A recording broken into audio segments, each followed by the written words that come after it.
Help all kids learn and grow with PBS Kids. Thank you for supporting your PBS station.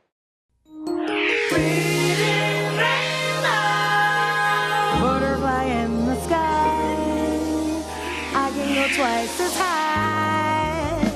Take a look, it's in a book, a reading rainbow. I can go anywhere, friends to know and ways to grow. A reading rainbow. I can be anything. Take a look, it's in a book, a reading rainbow. Reading rainbow.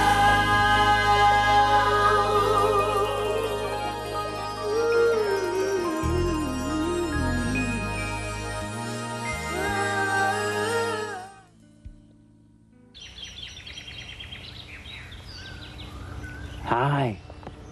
Isn't this beautiful? Butterflies are such amazing insects. Just look at his wings. They're so delicate and colorful. I'm out looking for insects today. Let's go see if we can find some others. Ooh, here we go.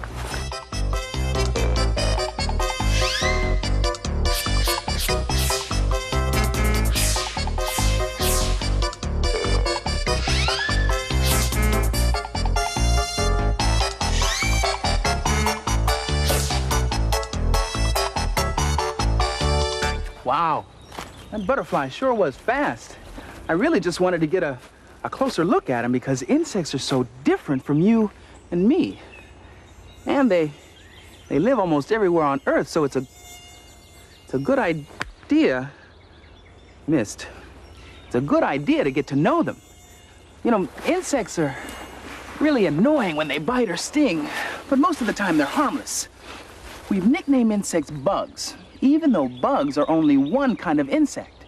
And there are thousands of them. Itching to get to know some? Well, then check them out in this book. It's called Bugs.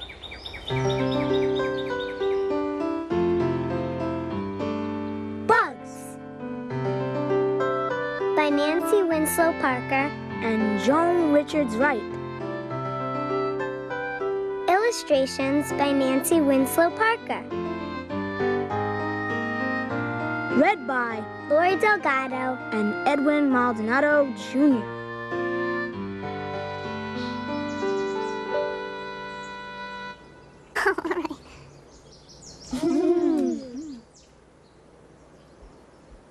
What did Sam find swimming in his apple cider?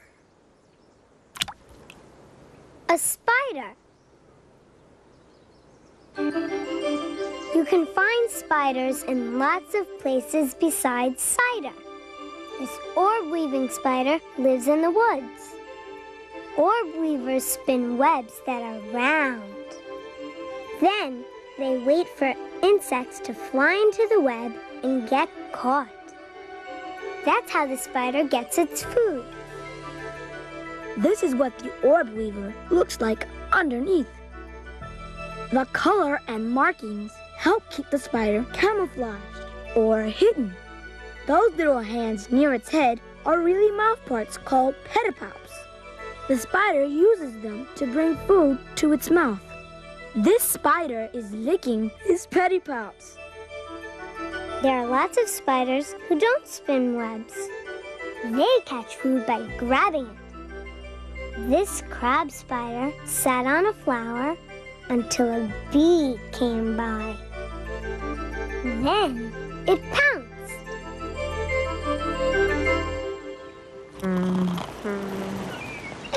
What fluttered its wings as it flew by? A dragonfly. Dragonflies and damselflies, like this green one, live in wet, swampy areas near lakes, rivers, and ponds.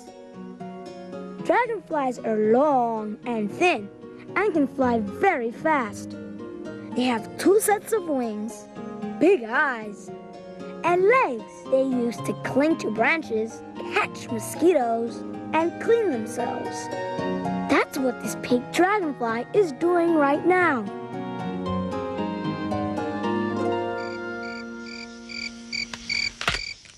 Why did the porch collapse one night?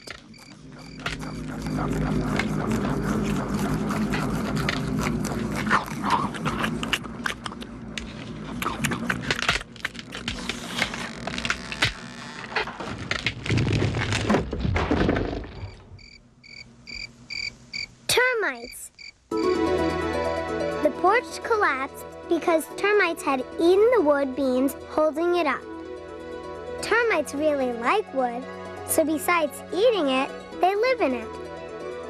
They dig tunnels and carve out rooms big enough for a whole colony to live in. That's what these termites are doing right now. They're making a home.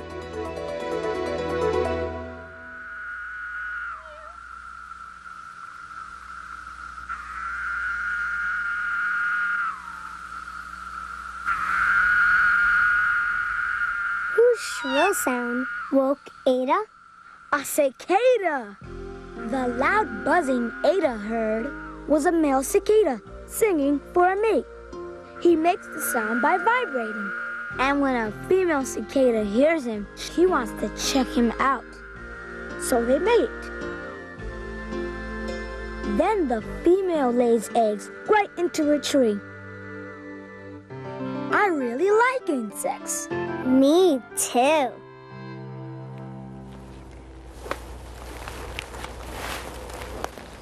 There are more insects in the world than any other kind of animal.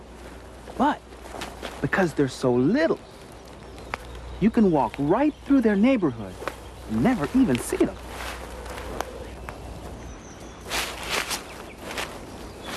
Insects love to hang out in places like this old log that's fallen across the path here. Let's see if we can catch some of the action in here.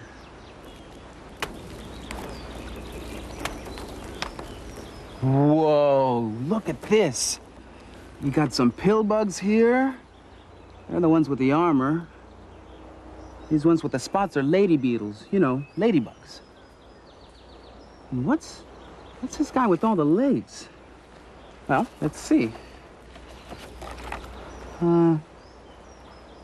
Centipede.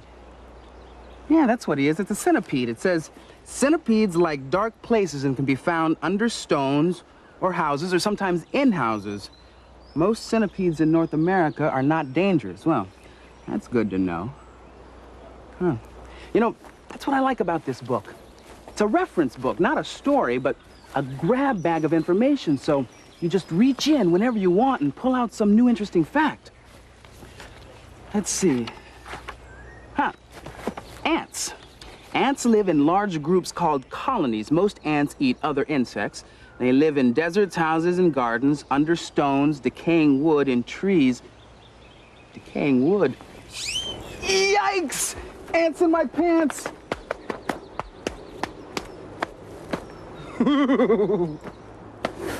Ants are pretty common, so you've probably run into a few. But have you ever seen a hissing cockroach?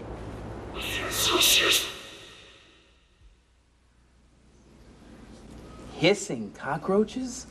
That's right, LeVar. Did you know there are 5,000 different species of cockroaches in the world? We're here at Insect World at the Cincinnati Zoo, and this is Thane Maynard, and some of his best friends are insects. Now, Thane, why would a cockroach want to hiss? To tell you the truth, they're trying to scare away birds who might want to eat them.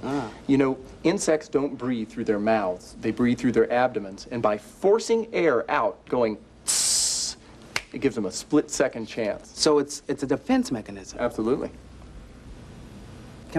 Is it all right to touch this? I never thought I'd be touching a cockroach. You know, I don't know what I thought it would feel like, but somehow it's not as slimy or disgusting as I thought touching a roach would be. A lot of people think of roaches as bad guys, but they are not. They're essential. Now, where is this particular hissing cockroach from? These come from the island of Madagascar, the big island off the coast of East Africa. They get bigger than this, LeVar. They're bigger than the ones we're used to. So this is actually related to the roach that we sometimes find in the kitchen. Absolutely. Even though there are thousands of different types, from the very small to the very large, all the roaches are closely related to one another. It's remarkable. Yeah. Now, I know there's a lot to see here at Insect World, so what else are you going to show us today, Thane? Well, we've got hundreds of different species, actually from the very big, like this, the biggest of beetles, the Royal Goliath beetle from Central Africa. The Royal Goliath beetle. That's right, to the very small, like these baby grasshoppers.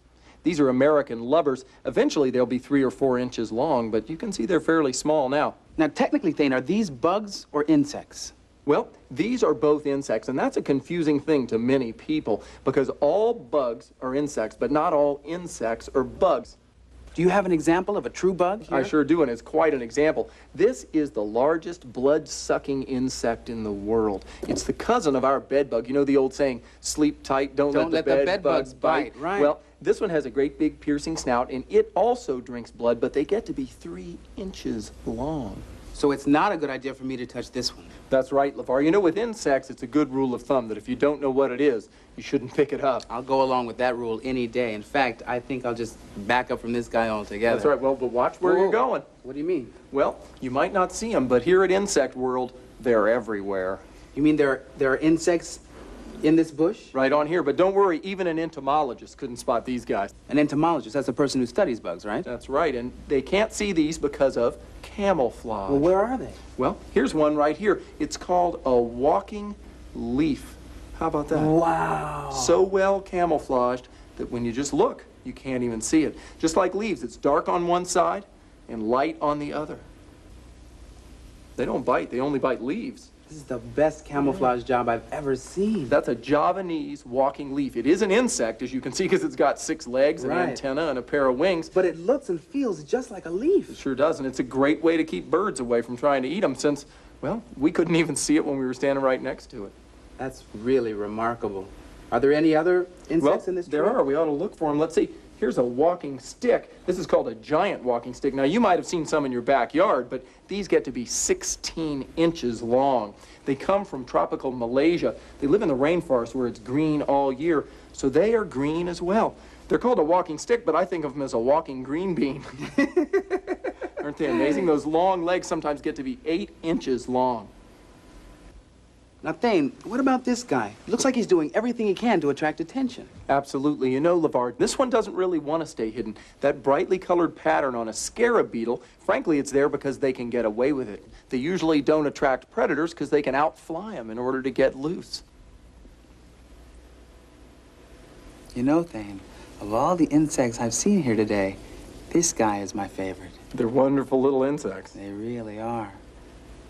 And you know, I don't understand why insects have gotten such a bad rap from human beings. I think part of it might be that people are a little bit unfamiliar with the world that insects occupy. There's so many different kinds, we don't know what to make of them. Yeah. But you know, if I were one of these guys, I'd be more afraid of us than we are of them. I mean, we're so much bigger than they are. That's for sure. Thane, this has been great. I really want to thank you for sharing your time and some of your friends with us. It's been fun.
There really is no magic in nature, but there is mystery and wonder.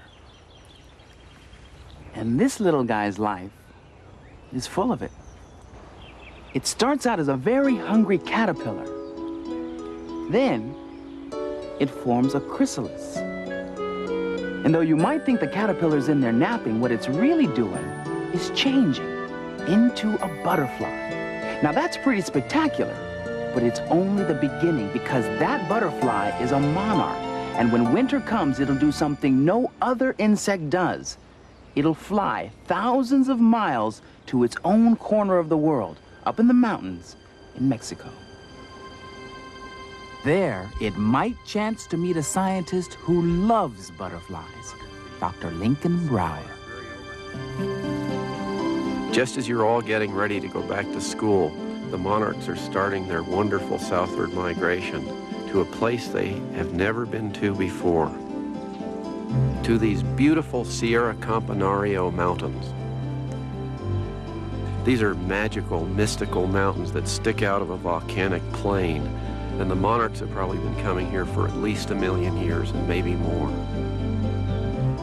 Each year for the last 7 years, I've come down here to Mexico, and I can hardly wait to get here. It's such a wonderful mystery to think about what we can find out next about these butterflies. Why do they come to this site? Why do they come here and all cluster by the hundreds of thousands and millions of butterflies? The way scientists discovered this place was by tagging butterflies in the north and following them down through the United States to Mexico. Monarchs migrate south because when the winter comes up north, all their food plants die. And now we're tagging them to find out where they go back to in the spring. And the way that you do this is to very gently handle a butterfly and rub the scales off its front wing. You have to do this very, very carefully. This does not hurt the butterfly at all. And after you get it cleaned off, then the little tag will stick to it. So I just take a tag and I note its number down, and I then gently fold it over. This is the hardest part. You gently fold it over the wing, being very, very careful not to hurt that front vein. These tagged butterflies are really valuable, and if you find one, you can help us immensely. Read the directions and do what they say.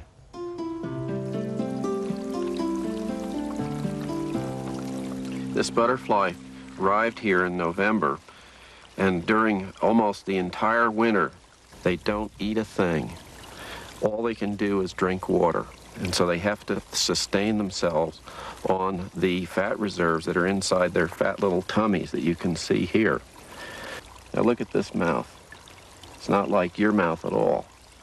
Pulls out is a long tube like a straw, and when it lands on the flower, or when it's drinking water, it rolls that out with tiny muscles inside there that make it possible to do this. And it sticks that proboscis into the flower and sucks up the nectar, just like you drink up a milkshake with a straw. The butterfly's thorax has 6 legs attached to it, and they're clinging onto my finger now. And you can see on the very tips these little claws. And actually they hold on to you, it tickles. They don't hurt at all. And if I were to grasp this leg and pull it just ever so slightly, it would break off. And then the butterfly wouldn't be able to taste nectar in its flowers because the taste buds are actually in the tips of their little toes.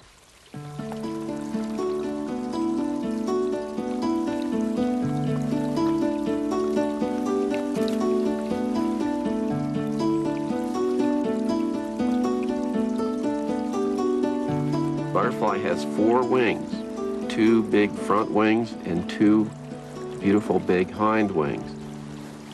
You can see these big 4 wings have white spots on them, and those are very important for the butterflies to be able to find each other, and particularly when they're migrating, because they can see these white spots as the butterflies are rapidly flapping their wings through the sky. When the butterflies are in their clusters, they're sound asleep, and they really look just like dead leaves. Sometimes the cluster of monarchs is close enough to the ground so you can really see closely into it. The butterflies are all lined up in rows, and they're hanging on to the needles of the fir trees, and you can look at their little claws hanging onto the needles and to each other. It's the most beautiful structure. Now, let's let this butterfly go. But before I do, because it's pretty cold out, I'll have to warm it up a little bit, and here's how you do that without hurting them.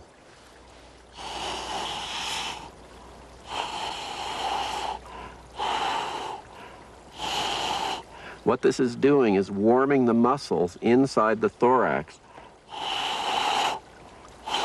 Now he should be ready to fly off.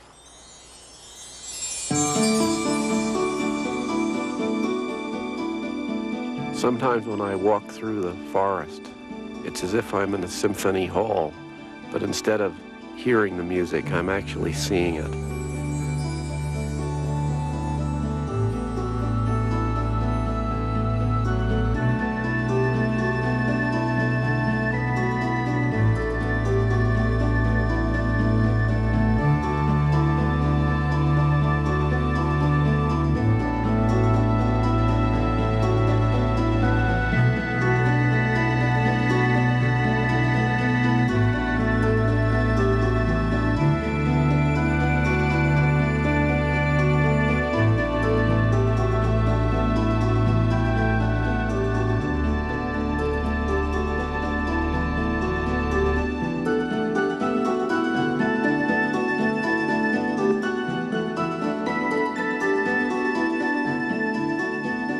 You may not be able to get here to see the butterflies high up in the mountains in Mexico. But when you go out, and the next time you look at any butterfly, look at its wings and start thinking about it. The wings of a butterfly are like a treasure trove of books. There are hundreds of stories to be told by reading them very carefully.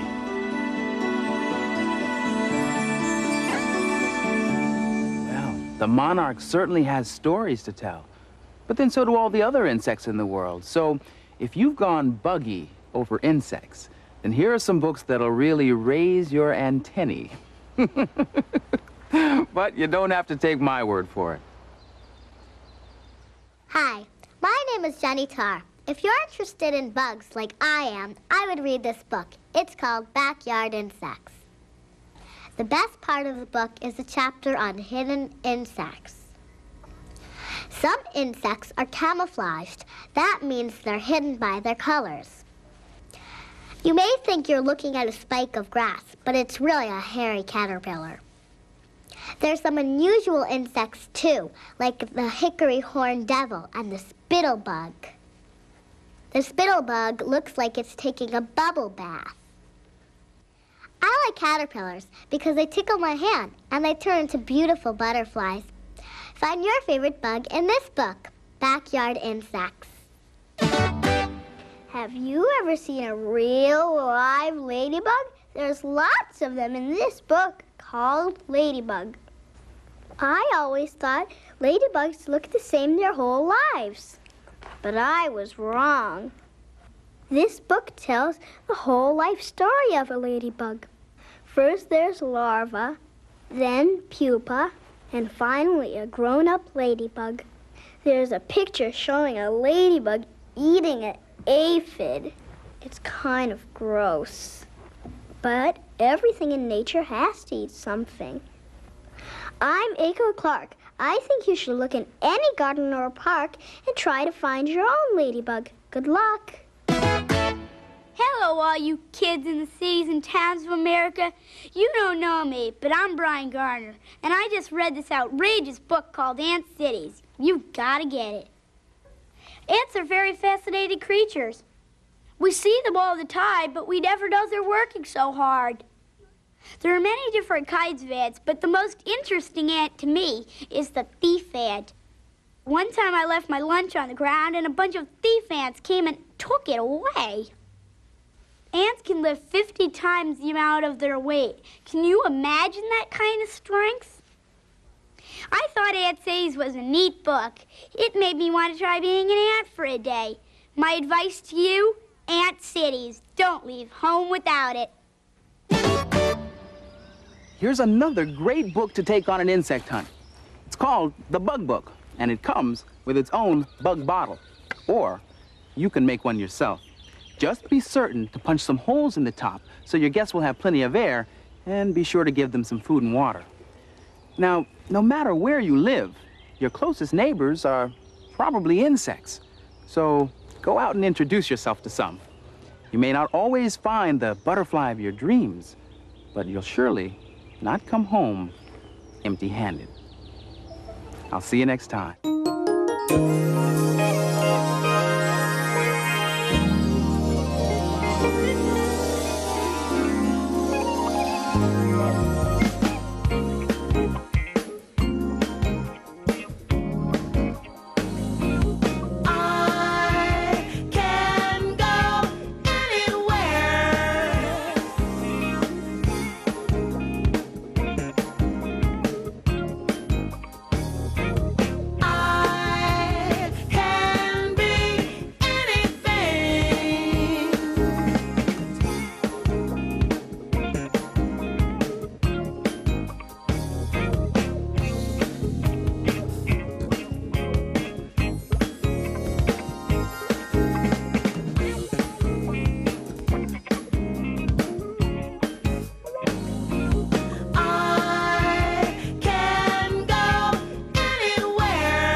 Today's Reading Rainbow books are Bugs by Nancy Winslow Parker and Joan Richards Wright, illustrated by Nancy Winslow Parker, published by Green Willow Books.